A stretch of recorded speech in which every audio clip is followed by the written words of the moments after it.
ಕಾಲದ ಗಡಿಯಾರ ಮತ್ತೆ ಒಂದು ಸುತ್ತು ತಿರುಗಿದೆ.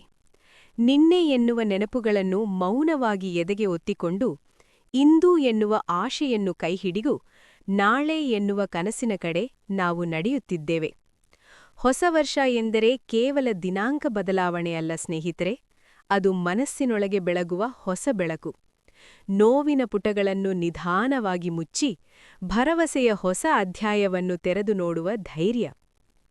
ಹಿಂದಿನ ವರ್ಷ ನಮಗೆ ಎಲ್ಲವನ್ನೂ ಕೊಟ್ಟಿಲ್ಲ, ಆದರೆ ಬಹಳಷ್ಟು ಕಲಿಸಿತು. ಸೋಲು ಎಂದರೆ ನಿಲ್ಲುವಿಕೆಯಲ್ಲ ಎಂದು, ನಂಬಿಕೆ ಎಂದರೆ ಯಾವಾಗಲೂ ಗೆಲುವಲ್ಲೇ ಅಂತ್ಯವಾಗುತ್ತದೆ ಎಂದು. ಕೆಲವು ದಿನಗಳು ನಗುವನ್ನು ಕಸಿದುಕೊಂಡಿರಬಹುದು, ಕೆಲವು ರಾತ್ರಿಗಳು ನಿದ್ರೆಯನ್ನು ಕದ್ದಿರಬಹುದು. ಆದರೂ ಬದುಕು ನಮಗೆ ಹೇಳಿದ್ದು ಒಂದೇ: ನೀನು ಇನ್ನೂ ನಿಂತಿರುವೆ, ಅಂದರೆ ನೀನು ಶಕ್ತನಾಗಿರುವೆ. ಈ ಹೊಸ ವರ್ಷದಲ್ಲಿ ನಿಮ್ಮ ಕನಸುಗಳು ನಿಮ್ಮ ಭಯಕ್ಕಿಂತ ದೊಡ್ಡದಾಗಲಿ, ನಿಮ್ಮ ಪ್ರಯತ್ನಗಳು ನಿಮ್ಮ ಸಂಶಯಕ್ಕಿಂತ ಗಟ್ಟಿಯಾಗಲಿ, ಮತ್ತು ನಿಮ್ಮ ಹೃದಯ ಹೊಳೆಯ ನೋವಿಗಿಂತ ಹೊಸ ಆಶೆಗೆ ಹೆಚ್ಚು ಜಾಗ ಕೊಡಲಿ. ಸೂರ್ಯ ಪ್ರತಿದಿನ ಹೊಸದಾಗಿ ಉದಯಿಸುತ್ತಾನೆ, ಹಾಗೆ ನೀವು ಕೂಡ. ನಿನ್ನೆ ಆಗದದ್ದು ಇಂದು ಆಗಬಹುದು, ಇಂದು ಆಗದದ್ದು ನಾಳೆ ಸಾಧ್ಯವಾಗಬಹುದು. ಜೀವನ ಎಂದರೆ ಓಟ ಅಲ್ಲ ಸ್ನೇಹಿತರೆ, ಅದು ಒಂದು ಸುಂದರ ಪಯಣ.